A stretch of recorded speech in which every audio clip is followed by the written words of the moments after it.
Welcome everyone to the first Orlando Sports Business Panel. My name is Andrew Zingoni and I'll be the moderator today. Before we start, let's introduce our panelists. We've got Barton from the University of Florida Athletics, Gabe Park from Florida Citrus Sports, and Zack Ryan from Orlando City SC. Guys, thanks for joining us today. Thanks for having me. Before we kick this off, a couple of housekeeping items. We've got a Q&A feature at the bottom of the screen. You can submit questions to the panelists. I'll be asking some questions and prompts that we have prepared, and I'll give an order for the panelists to make sure they have opportunities to answer each question. Guys, let's kick it off. I'm ready to get started. For the first question, we'll go in an order of Gabe, Zack, then Brian. First question, can you guys give us kind of a background on what your current roles are with your organizations and what your day-to-days look like? Yeah, thanks, Andrew. You've put a lot of time and energy into these career talks and getting them up and running, and it definitely shows, so kudos on that. But my name is Gabe Park. I'm the Senior Director of Business Development at Florida Citrus Sports, and for those of you who don't know much about our organization, we act as the main tenant at Camping World Stadium, similar to kind of how the Orlando Magic would act at Amway, but we're ultimately an impact organization trying to help the community through our events. And so, our marquee events that we put on each year are, the Florida Blue Florida Classic, which is our HBCU game in November, it was the Camping World Bowl, which is now we announced this week as the Cheez-It Bowl, which is our, ACC Big 12 game, and then our Verbo Citrus Bowl, which is the New Year's Day game, and it will be our 75th anniversary this season. So we also work, so we own and operate those events, but we work with the NFL and some other organizations on different events that take place at the stadium, and then the city and others bring other events that take place there. But we, as main tenant, control the naming rights to the stadium, the premium areas, the suites, as well as some of the permanent signage throughout the venue. So I oversee the day-to-day corporate partners at Camping World Stadium, and some of them are annual partners throughout the year, and others are specific to the bowl games. But that's just kind of a quick overview of kind of our organization and what I do. Cool. Yeah, Andrew, thank you to you and your team for putting this together and inviting me. I was really excited to be a part of this. So Zack Ryan, Senior Director of Sales, work over here with Orlando City, as Andrew said. The majority of what I work on with the other members of our leadership team are the ticket sales and servicing initiatives for our season ticket members for Orlando City and Orlando Pride. For me specifically, my main piece is the full season side, the full season equivalent side with our partial plans. I oversee the entry level sales team that we have, as well as our account executive team. So I have one foot on the day-to-day management side of the reps, training and preparing and making sure they're good to go. And then on the strategic planning side as well, I spend a lot of time on organizing and running our sales campaigns, making sure we have the proper data and that people that our reps are fully fed with the warmest leads. So that's where the two phases that I spend the most time on. All right, good morning. Happy Friday. I appreciate the opportunity to be here and represent UCF. As mentioned, I'm Brian Barton, Senior Associate AD for Capital Projects, Facilities and Event Management. Obviously, the title kind of tells you a little bit about my day-to-day. Oversee the construction projects that we have in the Athletics Village or on athletics properties, and then event management operations and facility operations, as well as our ground staff as part of that facility endeavor. So the days can be different every day, which all of us in sports understand a little bit, but that's kind of nuts and bolts of me. Perfect. Now you guys kind of touched on, what you guys do on a day-to-day now. Can you guys kind of take us through your experiences and how you ended up in that role, kind of how you got started in the sports industry? We'll go in order of Brian, Gabe, and Zack on this one. Sure. So I got into the sports industry. Basically, I didn't know anything else to be in. My father was an athletic trainer. My mother was a stay-at-home mom. Obviously, I'm not qualified to be a stay-at-home mom. So the sports industry was kind of what I knew about growing up. My first job in it was to be a student manager for the basketball program up in Gainesville. And it just progressed from there, from different roles, getting a GA ship to coordinator, and just kind of dominoes kept falling as they do in life sometimes, and successfully for me so far. So yeah, unlike Brian, I really had no clue what I wanted to do.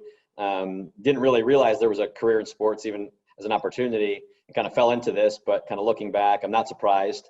I was always passionate about sports growing up, and I think you got to be passionate about whatever you guys decide to do in life. So, I kind of stumbled into it at school. I had an opportunity to work within the athletic department at Michigan State while I was there. And from there, I learned a lot, and I thought I'd be down in the field doing some cool stuff. And I was back in the media workroom, making sure that the food and beverages were ready for halftime. And I didn't see any of the games, but I learned a lot and realized that maybe I could have a career in sports at that time. And so I applied for a bunch of different internship positions and didn't get any callbacks, and was talking to a friend, and they had a acquaintance that worked with the Orlando Magic. And so I applied for a summer internship while I was still in school and got the job, and built some great relationships while I was there. The best part about that experience for me was not that I learned a lot, but there was no games going on. And so there was a lot more interaction with the leadership teams, and we were doing team building and barbecues, and I built some great relationships. I was able to kind of keep my name, so to speak, at the top of the line. And when a full-time position did open up after graduation, I moved down here and worked in the marketing department with the Magic. And from there, I got to deal with a lot of different departments because I was on the creative services side. So we dealt with basketball operations and media relations and community relations and sponsorship sales and ticket sales. And I kind of gravitated more towards the sponsorship sales and the corporate partnerships team. I liked kind of what they were doing. They weren't putting up inflatables like we were, on the weekends and at games, and they were driving nice cars and flying on the team plane with their sponsors. I'm like, that's pretty cool. And so I trying to figure out how I could kind of get down that road. And it turns out a couple guys left the Magic and started up a kind of a setup business, and I went with them and got some sales experience. It wasn't sponsorship sales experience, but it was some sales experience. Ultimately, that didn't pan out, but I was able to kind of parlay that experience into a job with the Gator Network, which was owned by Clear Channel, which is now iHeartMedia. And the multimedia rights then were fragmented. So you had, the Gator Network selling the statewide radio network. You had the school selling the IP, use of marks, logos, in-stadium promotions, signage, et cetera. And then you had Fox Sports and Sun Sports Florida selling a lot of the TV components. So when we first started the team, I think Zook's final year, he was fired, and I was very fortunate that they brought on Urban Meyer and won multiple national championships in both sports, while I was getting started, because I definitely did not have the corporate partnership experience that I really needed at the time. But I was fortunate the team was hot and it wasn't as hard of a sell as it is today. So I learned a lot from a lot of, co-workers and a lot of great bosses. And then IMG kind of came on board and acquired the multimedia rights, and they brought them all together. And that's actually where I met Brian while he was at Florida, and was there for 10 years and kind of worked my way up from an entry level, account exec to the associate general manager. And I think the best part about IMG for me was the opportunity to kind of meet all the other, employees across the country at different properties, whether it be colleges and conferences. And they had a large portfolio. So I still keep in touch with a lot of those folks today. And some of them still there, some of them have left, but as everyone knows here, the sports industry is a very small world. So it's always nice to know people at different places.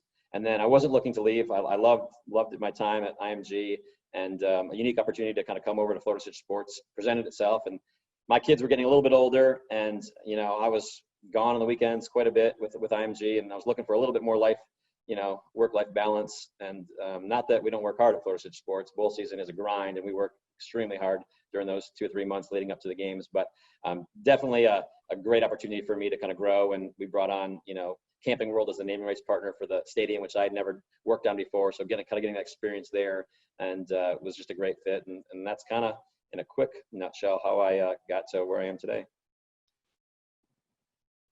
Cool. I was, in some ways, I think my story is pretty typical. In other ways, it's a little different, but I moved out to California and after college, didn't really have a job or anything, and ended up in 3 jobs, none of which I liked.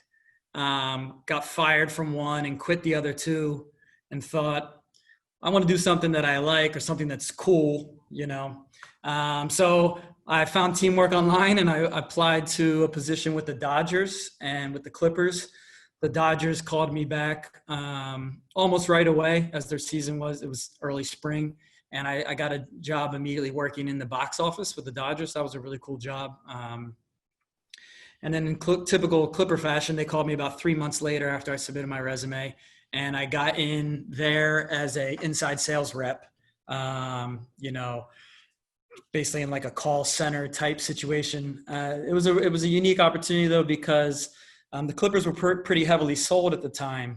So I was able to focus, or they kind of outsource us to multiple other properties: UCLA football, UCLA basketball. We sold some Dodgers tickets actually, LA Sparks, Minnesota Twins, New Jersey Nets, some Clippers stuff. So anyway, I was able to get a lot of different product experience under my belt and dialing into different markets. Did that for about 6 months. Did well, was promoted to account executive. Actually, Joe Andrade, he's my first director who gave me a shot. So I was an account executive for about 3 seasons and did well, and was promoted to an inside sales manager. So I was overseeing those entry-level reps. Did that for almost 5 seasons, almost 5 years. And then about 5.5 years ago, came here to Orlando City. I was actually convinced to look into this opportunity by the head coach who I heard in an interview on a soccer station on Sirius satellite radio. He talked about just the groundswell of enthusiasm and support that the club was getting, how there was just purple everywhere throughout the city. And then when I looked into it, I thought, well, they have this huge challenge ahead of them. They need to sell 14,000 season tickets basically in one sales cycle. They're going to be moving their fan base into a new stadium eventually. And I thought between those two things, professionally, I thought this is a good time to make a jump, and it seems like a good place to make it to. So that's kind of my path. You guys all kind of touched on it, but you guys have all obviously been successful in your careers in sports. And so given that we have a lot of people on the panel listening at different stages of their careers, do you guys have anything that you look for in either a hire, a coworker, even a higher up that you see as something that is a successful trait, or kind of that drive that you see or you look for in someone that works in sports? And for this one, we'll go Zack, Brian, Gabe. Yeah, several things on the sales side. I mean, we're looking for very specific things, but there's some of them would apply to any position or any person who wants to be successful. To me, the one thing that sticks out more and more as I go through my career is positivity. People who are positive and solutions oriented. Those are the type of people that I look for and want to work with. I mean, that's one of the major things that I look for: enthusiasm, positivity, eagerness. But, we're also looking for things, coachability, and obviously, some level of, it's hard to ascertain in an interview process, but it's why sometimes on the sales side, looking for athletes is usually a good fit. People who are able to self-assess and make adjustments on their own without coaching is something that is important. But those are some of the main things. Yeah, for me, I would say I think it's cliche a little bit now, but the fit is paramount. I think that fit with me as a leadership style, fit with our unit as a whole. Are you going to come in and as Zack alluded to, bring energy to the unit, or are you going to be an energy sucker, as an old coach that I worked for used to say? You're either bringing energy to, or you're taking energy away. And so definitely the fit, and definitely an ability and a willingness to work. I think in a lot of industries, well, that's not my job. That doesn't really work in sports.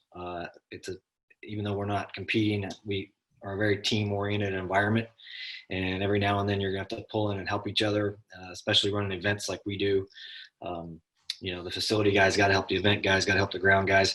And I don't have time, or we can't get what we need done if people are going to come in with a mentality of, this is my job and this is what I do, and I'm not going to step out of my box on a different day and help with other things.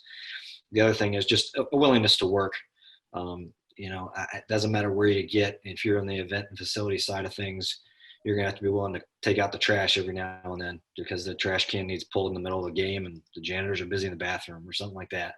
So, there's a humility to that, and I think that goes back to the fit piece. But those are the main characteristics. Are you going to augment what we've already got as a unit? Are you going to bring a work ethic that fits into what we need to accomplish? And then are you going to fit in with my leadership style, and then also how our organization and philosophies about how we're going to run our operation? Yeah, I could not agree more with both Zach and Brian. I mean, I think they hit it on the head with those comments. And, to Brian's point about fit, and you kind of look at your culture, right? And what makes the most sense in there. And personally, I love to surround myself with people that have strengths that I don't have, right? So I know what my weaknesses are. I know what my strengths are.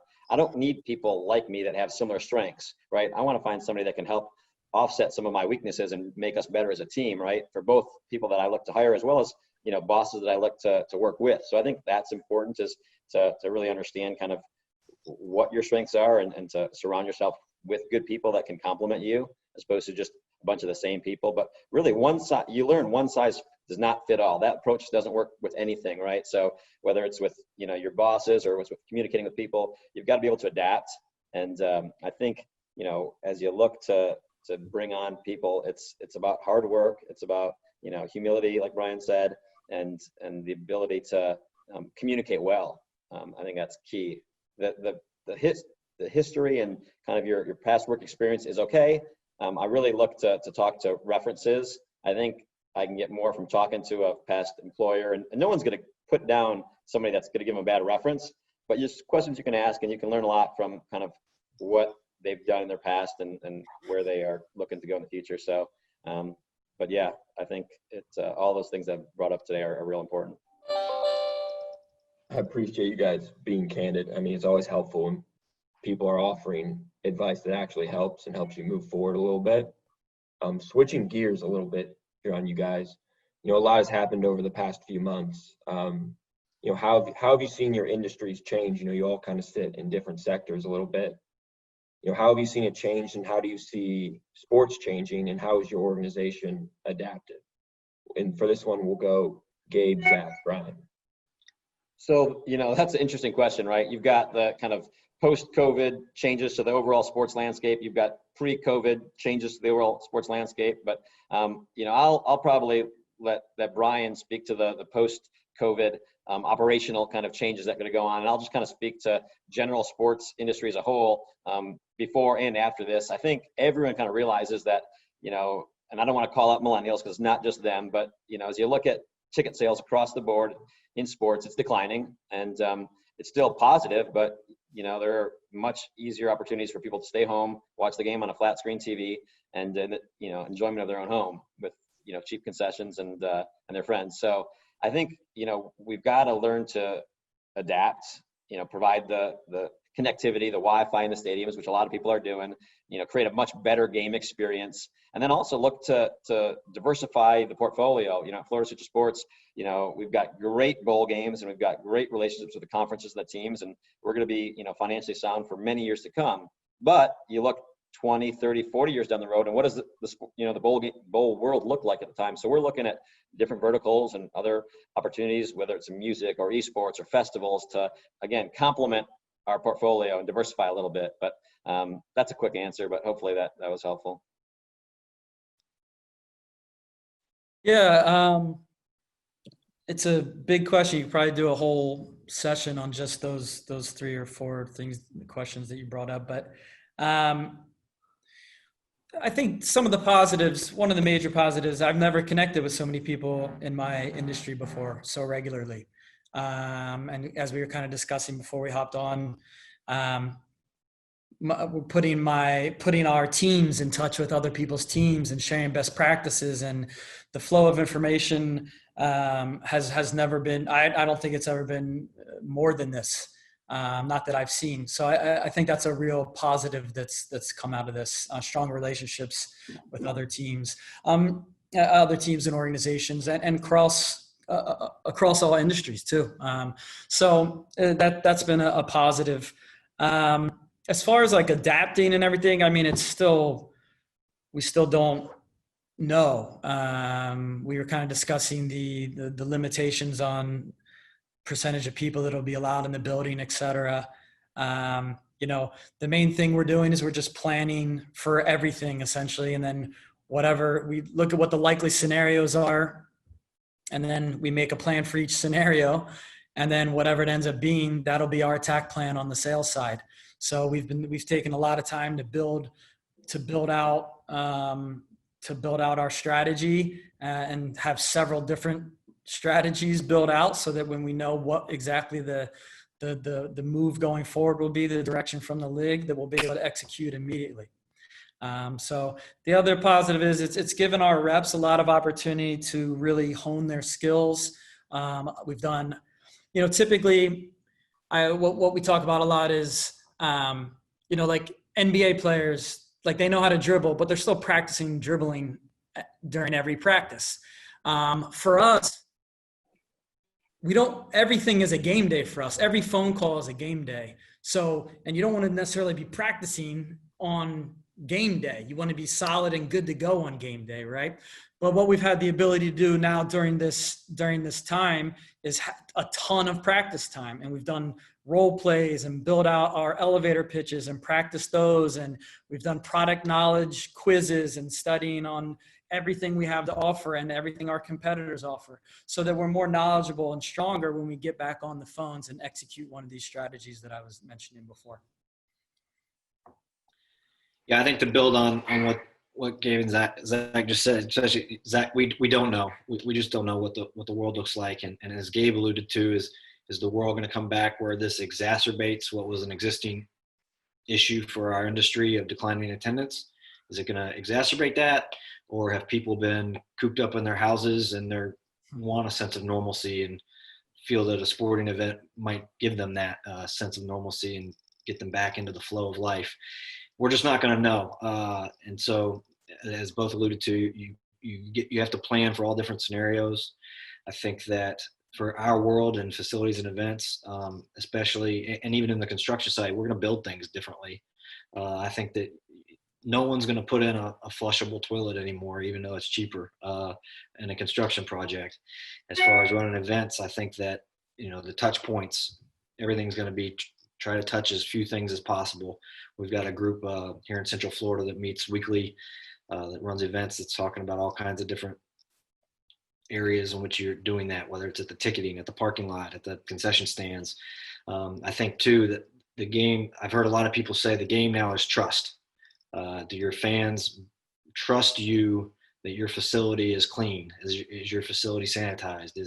And they're going to go places they trust. And I think you're seeing it even now as we open restaurants.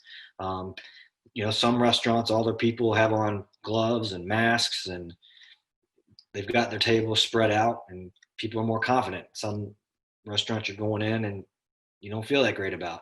And maybe some restaurants that you didn't think were spot clean before, now you're not as easy to go to as maybe one that was really clean before, even before all this happened. So the game's going to change, and we've got to be able to adapt and evolve to it, as both my predecessors alluded to here. And how that's going to be is going to ebb and flow over time. Because the other issue to this is, I heard someone yesterday, and I remembered it just because it falls on a date that's important to me. But as of yesterday, 3 months ago was February 28th. That was 3 months ago. And most of us weren't really worried about this, unless you were in Washington State. And now we're thinking about what's 3 months from now going to look like. And we're acting like we know. And we just don't.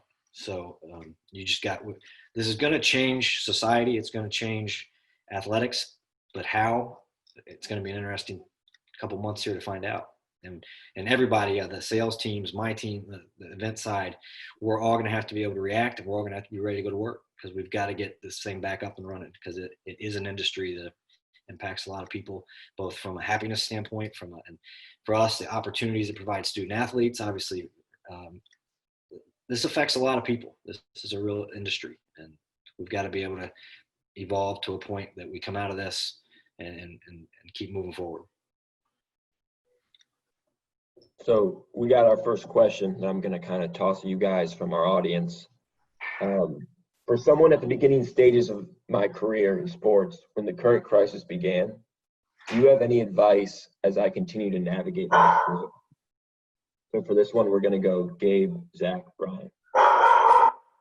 So just to make sure I heard the question correctly, how do you navigate post-quarantine looking for jobs? Is that what they're asking about? So it looks like they began their stages of their career when the crisis began. So they Okay. just started. And now with all the uncertainty coming in, do you have any advice as they continue to navigate that young career? Yeah, definitely. I think, as a lot of young professionals are looking for jobs, whether you're still in college or just starting out in the world, I think you got to go to these interviews and a lot of people are going to ask you, what did you do with this time, right? Were you just hanging out, at your house, or were you, bettering yourself, right? Professional development. Were you reading books? Were you on these webinars?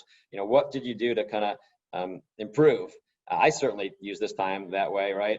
I know what my strengths are. I try to learn a little bit more about stuff that I'm not as familiar with. And as well as, some sponsorship, summits and so forth. But, I was reading a heck of a lot more than I was before.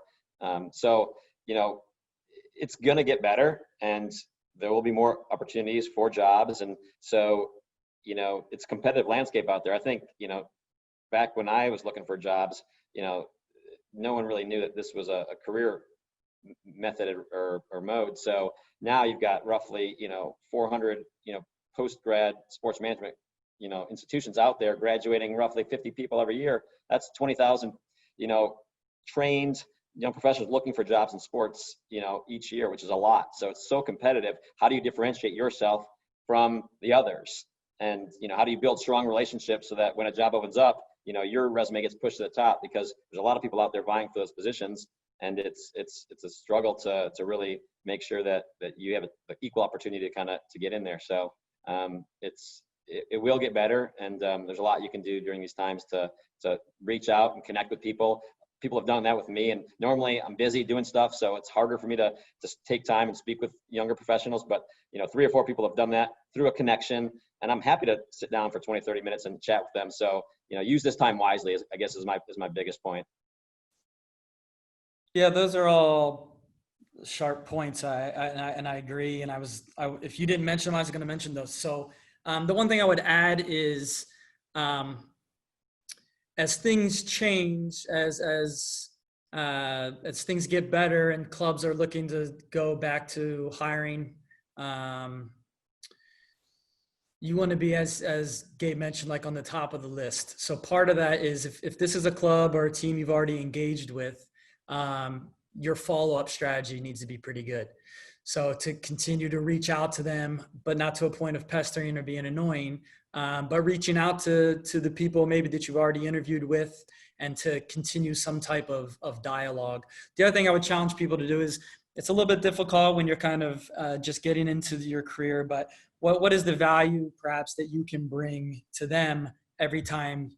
Like when somebody calls me or somebody emails me, it's like, even if it's just a little something, whatever, just, is there some value you can bring to that interaction, other than just asking for, hey, like, keep an eye on me, is there something else you can bring to it? So challenge people to approach their follow-up that way. But yeah, follow-up's key, because when this switches and teams and clubs start hiring and like fans are coming back, as Gabe mentioned, there's going to be positions available, but it's not just going to be one for everyone, right? People are going to get weeded out. So be diligent with your follow-up if you started in the process. If you haven't started in the process, then I would just reiterate what Gabe said. Start reaching out to people. Right now, we're probably getting certain states are like certain clubs and teams are getting back to work, but there's still a bunch that are still at home, still have time to do extra reading, etc. They're going to be more likely to take your email and respond to your email now, and maybe even set up an informational call or a Zoom meeting, something like that. So I would just get aggressive there. Yeah, I think that my advice to I'm going to take it a little differently, because I think the other guys covered very well what they said. I think my advice would be the same prior to COVID. This industry, it's been intensified. This industry is a very close-knit community, and networking is really, really important. And candidly, it's something I didn't do a great job of coming up early in my career. I'm an introvert by nature, so networking isn't a strength of mine. Whereas I know Gabe a little better. I know Zach. I would say he's an extrovert, and networking probably comes very easily to him. But I think it's critical, especially in this time, because as they said, you got to do something to differentiate yourself, whether that be someone knows you that knows someone, or whether that be someone's in a pinch and needs someone quick and they know you, or what have you. So the networking's key. The other piece is, again, as they alluded to, be ready to do anything right now to get your foot in the door. And I would have said that before, and as it relates to athletics, but I think it's even more pronounced now. And that goes back to the humility piece. If you're not where you want to be, or you're not broken in yet, take whatever you can get to get your foot in the door and try to impress somebody. That's the way to do it in this business. And because you need some advocates out there for you, helping as positions come available. As Gabe mentioned, he loves using the references. It's even better if the reference really, really thinks highly of you and they know the person making a hire or can get to the person making a hire. Because a lot of times you've got 300 resumes and you're trying to get it down to 10. And I'm kind of blunt usually. I used to tell folks, I used to go speak to the class at my alma mater up the road. A professor that went to grad school with me usually had me in. And I used to shock a lot of the graduate students because I said, if you're sitting in this class and you want to work in sports and you haven't, and no one in the football stadium knows your name right now, and you haven't volunteered in some way, shape, or form, you're behind. If you're a first year or second year grad student in this position. Now, that's different for the kids that are in there that want to be professors. You're right, go do your research, get straight A's, do all that. But if you want to work in sports, get connected, volunteer, get involved. Obviously, I'm speaking mostly to those starting out. I know there might be some folks on the call that are already in the profession trying to gain ground, but I think the principles remain the same. And hopefully that would help some. I kind of took it different directions, but.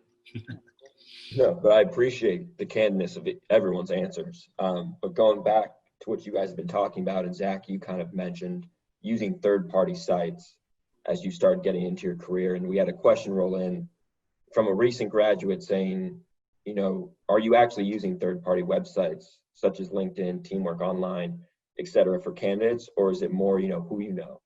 So for this one, we'll go Zach, Brian, Gabe. Yeah, I think the answer will vary depending on the position. For our entry-level sales roles, we very heavily use those two specifically, Teamwork and LinkedIn. Yes, the answer is yes. I rely on those two. And then, of course, referrals, but typically they see the job posted on one of those two places, so. Was there a second part? I'm sorry, I forgot. No, you're good. They were just looking if it was more on a who you know basis, or Well, I mean, who you know, as Brian just said, I mean, yeah, that helps even in the entry level roles, but I mean, those become more important differentiating factor. It becomes more important later as you kind of move up in your career. But yeah, I mean, but even with an entry level role, if one of you were to call me and say, hey, this guy's really good, he's been working his butt off over here, I think he'd be great in your department, like I'm going to call him immediately. You know what I mean? So as opposed to those resumes that do pile up, and then I have to filter those based on the words that I read, it's more powerful if it comes from somebody I know. So that still applies, absolutely. But I think it just becomes more important much later when the resumes kind of start to blend, like at the managerial role, like everybody basically has the same type of experience. Like there's more requirements to even just apply. Whereas on the entry level roles, it's kind of like the getting your foot in the door thing. For those, we use those sites pretty heavily to accumulate interest. I think this, and I could be wrong, this is a speculation from what I see myself. I think the pros definitely use those things a lot more than collegiate athletics. Mm-hmm. Now, I could be a little wrong on the ticket side. I should probably ask Brooke before I answer this question for everybody. But Brooke Smalley is someone that runs tickets over at UCF Athletics, for those that don't know. That's why I referred to her. But I personally don't use them much, but I'm not very technologically savvy, so that I wouldn't want to speak for everyone. But I do think that they're getting used more in the entry-level roles in professional sports than they are in collegiate athletics. Not that they're not being used, but I still think the post, if you're looking for postings for collegiate athletics, you're not going to do better than ncaa.org and going to their employment site, in my opinion. But, Gabe? Yeah, I mean, I agree with both Zach and Brian, and kind of go back to my, one size does not fit all approach. Each position is going to be a little different. And even within an organization, a marketing coordinator position may use, LinkedIn and just trying to build the resumes up. Whereas, for me, it's a little bit more segmented, and I know kind of what I'm looking for. And, it's based on, I'll post a job through, our FCS, site, and then I'll talk to a lot of my colleagues in the sports world and kind of let them know that I'm looking for a position, and then from there they usually are the ones that are pushing people, and vice versa, right? People reach out to me all the time when they're looking to hire, and I've got a list of people usually at all times that I know are looking for jobs, because and I'll put them in touch, and being that connector is always good both ways, right? I think someone alluded to before, it's not just taking, right? You've got to be a giver. And so you've got to be one to be proactive and reaching out to people when you've got opportunities, and vice versa.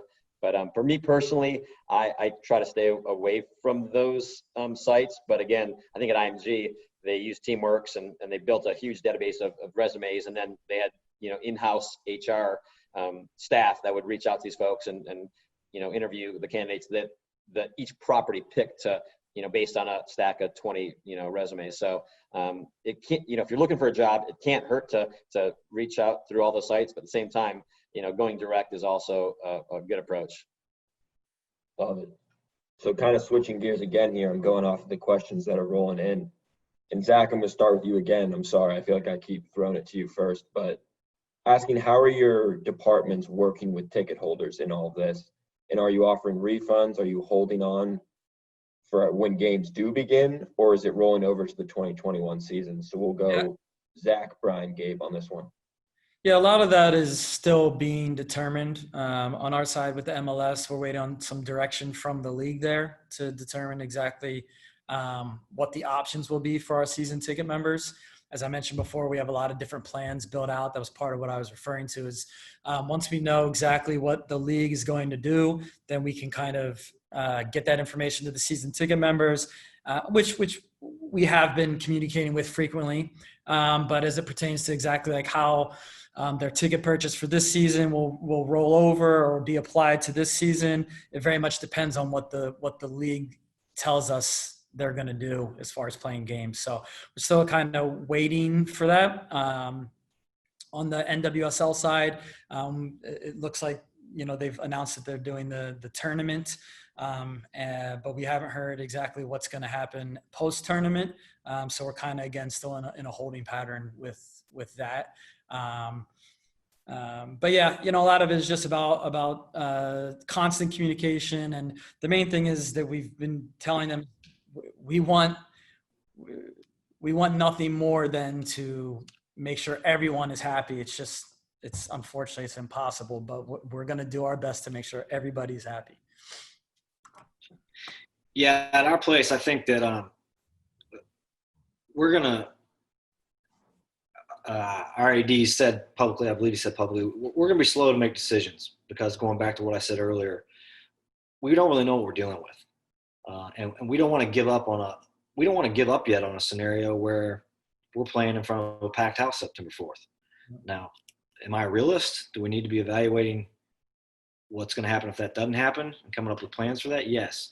At the same time, like I said earlier, it's still a long time until September 4th for us.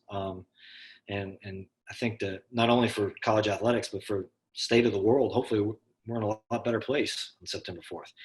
Will we be? I don't know. But we haven't made any of those decisions either. We're going through a lot of different scenarios. We're talking about it. We're trying to figure it out. Obviously, the scenario of rolling over to 21 is more appealing than a scenario where you lose that ticket holder, even if it's in a short-term nature. But we're still working through what that could and will look like based on the conditions we're working under. Yeah, we're fortunate in the fact that our games take place a little bit later and a little different, than we have less games throughout the year. So we've been working on trying to provide as much value to our members and to our season ticket holders.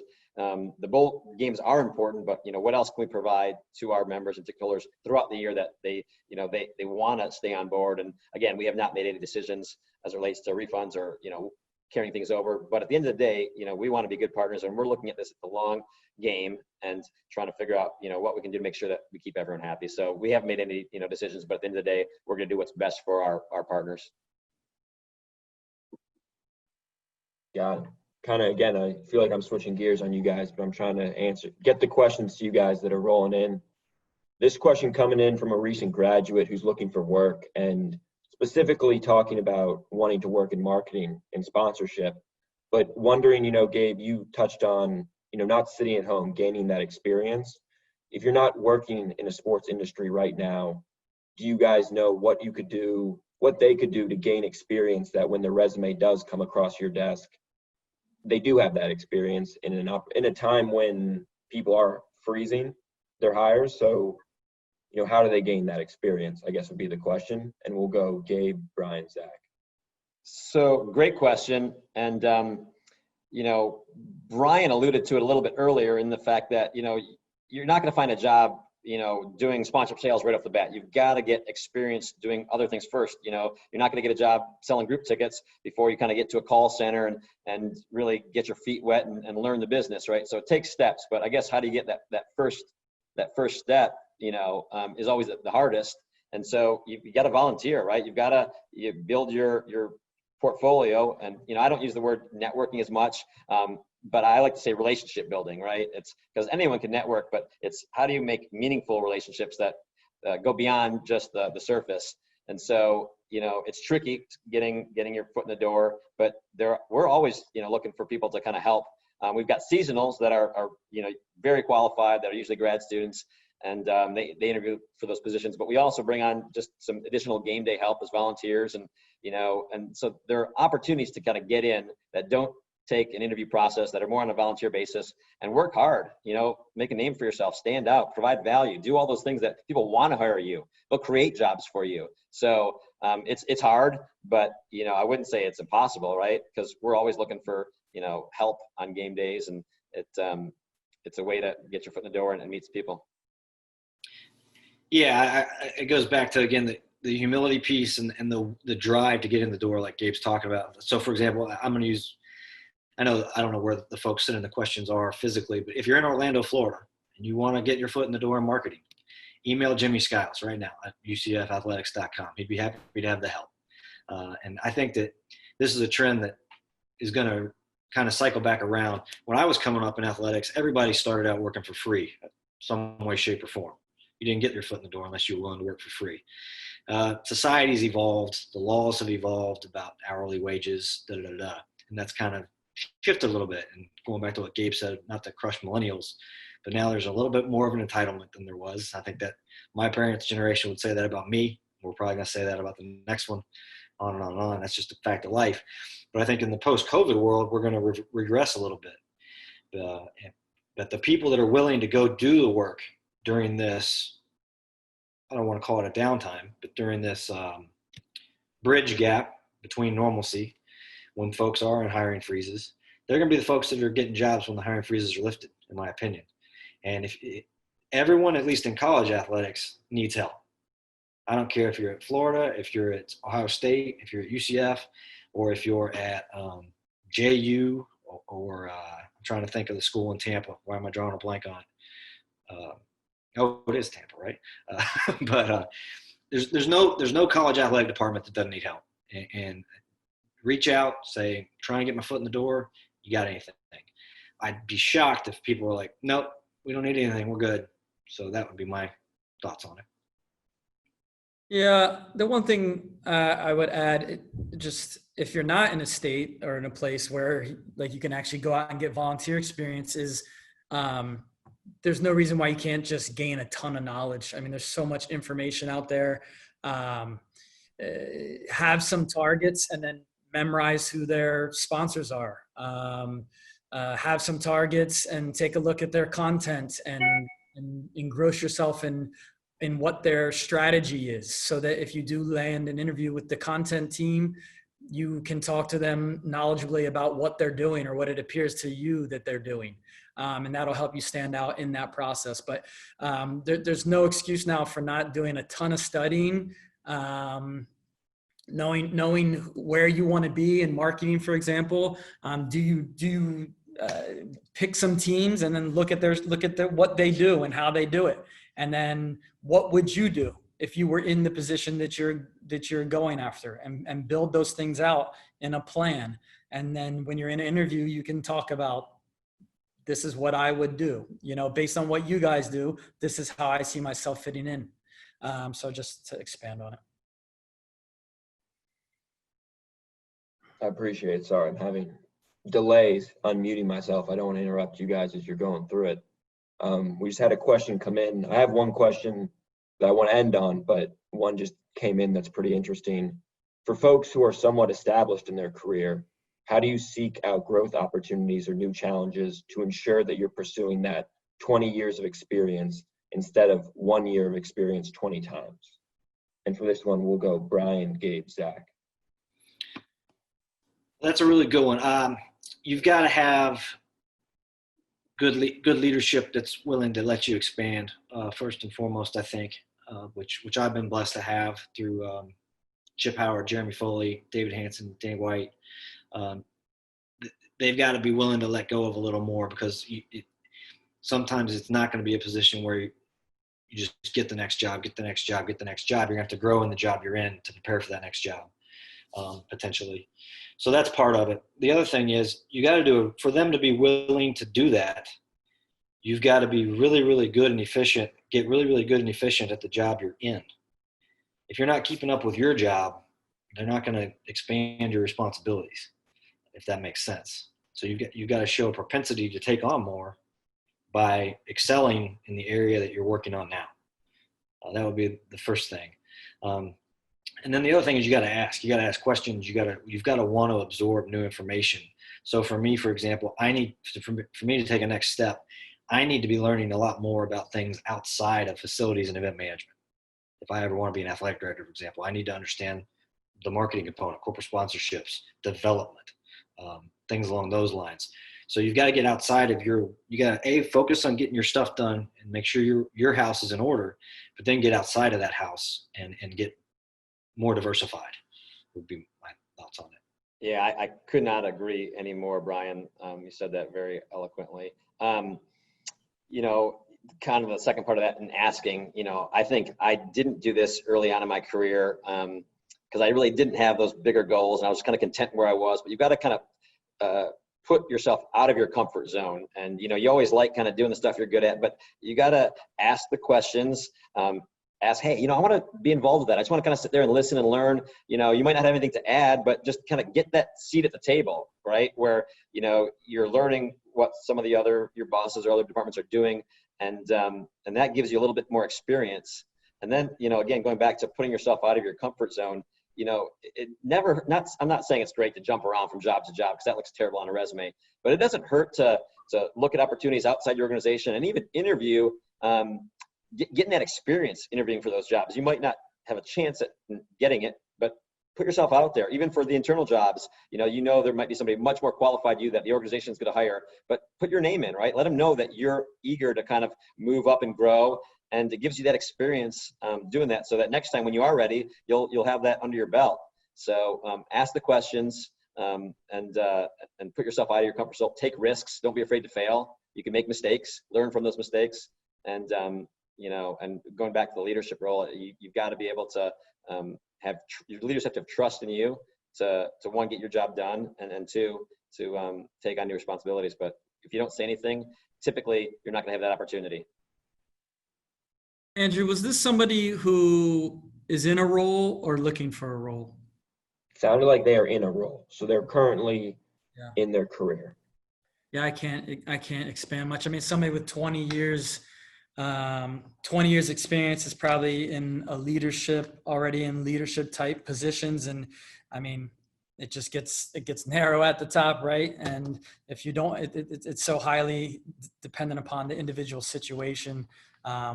As Brian mentioned, with your boss, and if they have responsibilities, they're willing to kind of what their evaluation is of you to begin with, and then if you're even willing or able, I guess, to take on other responsibilities. But yeah, I can't expand too much further on what they said. Perfect. We have 2 more questions. I appreciate everyone submitting questions, but I'm going to cut it off here just so we can keep this under an hour. How do you guys see your staff adapting in the work from home method? And do you see it possibly continuing once we return to normal? And for this one, Brian, you mentioned something along these lines before the panel started. So we'll go Brian, Zach, Gabe here. I think my staff's adapted well. I think that that's a credit to them. I think that people are pretty resilient for the most part. And I'll use myself as an example. I'm not very technologically advanced. I had not done a Teams meeting prior to COVID. So the first week and a half was a little bit of a transition for me. But you adapt, and it's survival, right? You got to figure it out. So my staff's done a really good job. I think I'm blessed with a really, really good team. I don't know about athletics specifically. I think that the world is going to change coming out of this, and there's going to be more work from home. I think that there's going to be businesses that realize they got by just fine without paying rent on an office space for those smaller businesses.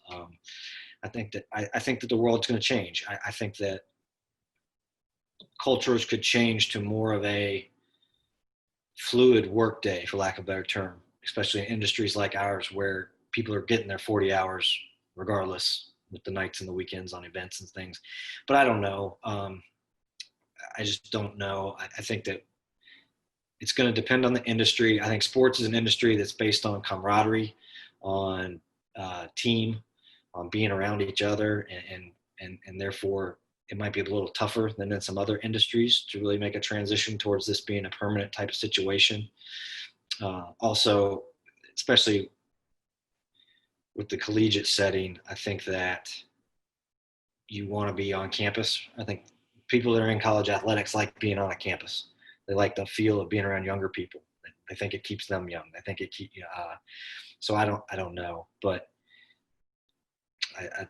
my team's done a great job. I'm very appreciative for them, but they always do, and they will with the next challenge we face. So I'm fortunate in that regard, I guess. Yeah, it's been difficult on the sales side because the primary aspect of our job is calling and reaching out to people.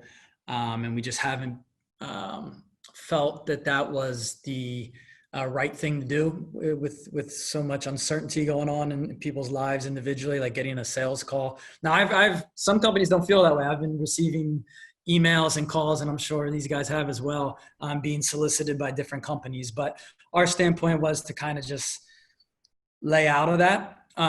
What we've asked our reps to do is just get really sharp on all other aspects of their position. So yeah, it's been difficult. But the team's done a really good job. They've done everything we've asked of them. As far as going forward, I think it'll come down to individual leadership or individual cultures, what you're looking to build with your team. From a technological standpoint, we as leaders, as managers, we can track everything. We can do everything that with our people at home that we can do here in the office. We can, if we wanted to do some coaching or role playing or listen to phone calls or whatever, we can do all that. So it's certainly possible. I think it'll come down to, Brian made a good point with the camaraderie aspect.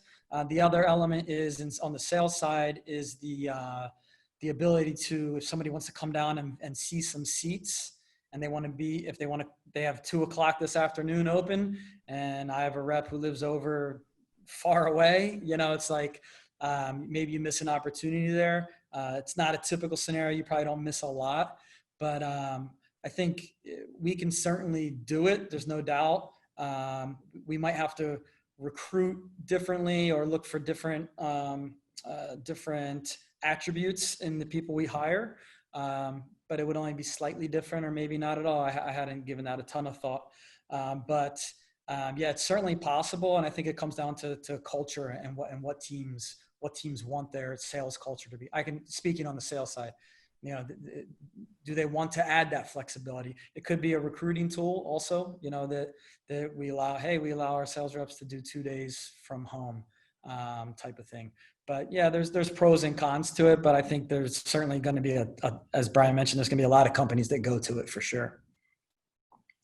Yeah, I was in a somewhat unique situation that I've got 3 young kids, so it was a bit of a shock, kind of, you know, being the role of teacher while trying to also, you know, get the responsibilities for my 9-to-5 job done at the same time. And it took, you know, a couple weeks to really kind of get the hang of it. And now that we kind of got it down like clockwork, the school year's over. So this is, you know, one of the first days I've actually had some peace and quiet in my house. I sent my kids to a Metro gymnastics camp for the day. But, you know, you definitely work a lot harder from home. You get it. You don't have to drive into work, so you save time there. You log on early. You start much earlier than you would normally in the office. And then you work much later in the evening. So I think from a productivity level, you can definitely get it done.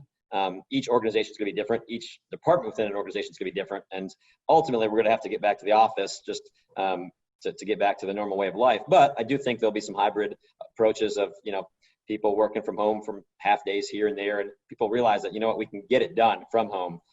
You know, as we get closer to our busy season, you know, it helps on the collaboration side that we're all in the office and bouncing ideas off each other. Not that we can't do that through Teams or through Zoom calls, but just being there in person definitely helps as we've got things come up, you know, throughout the day. So it will be a hybrid approach, but I think we've all learned that, you know, it's possible to do some work from home and accomplish your goals. Perfect. We're coming into the last question. So as I ask it to you guys, feel free to, you know, take the time to provide any lasting parting advice as we finish up. Just to everyone on the call, you can go on LinkedIn and join our group, Orlando Sports Business. We'll try to continue to drive value to you guys, put on these panels while we can, and hopefully start, you know, creating other assets to drive value to everyone. So this final question, kind of a lighthearted note to all of you. What is your favorite part of your job? And for this one, we'll go Gabe, Brian, Zach, and we'll finish up. So, you know, I love this question, but, you know, when I first got into the corporate partnerships world, so to speak, and I remember trying to sell my first deal. And, you know, I think one of the first deals I sold was, you know, the naming rights to the coaches show, right? So we had at Florida, we had, you know, Urban Meyer was the new coach and Billy Donovan was the basketball coach. And, you know, Beef O'Brady's came on as a new sponsor to kind of host the shows there with the coaches, and just seeing it come full circle was just like amazing to me. Like, holy smokes, you know, had I not made that cold call to them, this wouldn't be happening right now. And again, you know, at a very young age, you know, seeing that stuff or seeing, you know, a commercial spot that you sold, you know, on TV was exciting, or seeing a billboard out in the community, right? So, you know, now as I kind of get older in my career, you know, one of the biggest projects that I worked on was the naming rights deal for Camping World Stadium. And now, you know, as you are out in the community talking to people, you hear the name Camping World Stadium, you know, being referenced, you know, in the vernacular of every day.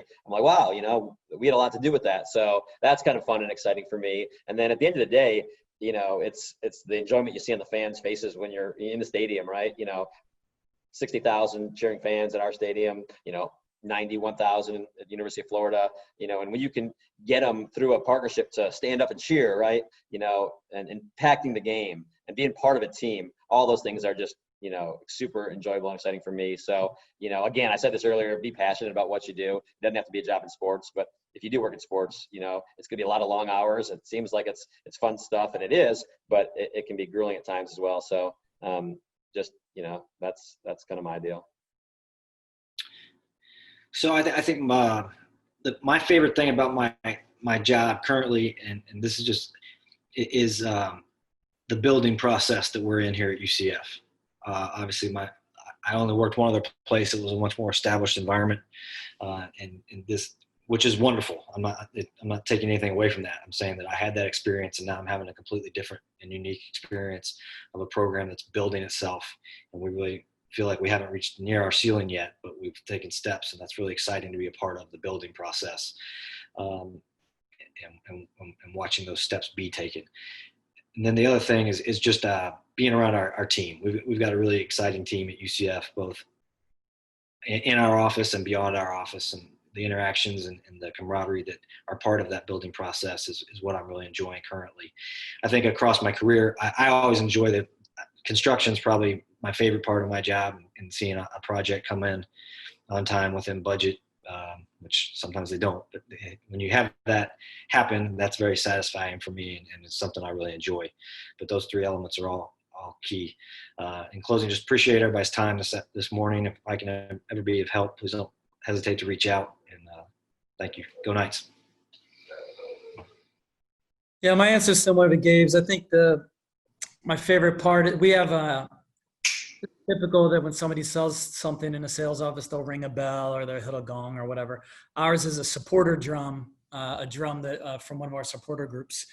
And for me, the favorite part is when somebody gets something sold and they hit the drum, just the look on their face, the sense of accomplishment for them. And then me knowing that I had a small role. They did the heavy lifting, but to know that I had a small role in that and to see them successful is probably my favorite part. Probably has always been my favorite part since I've been in management.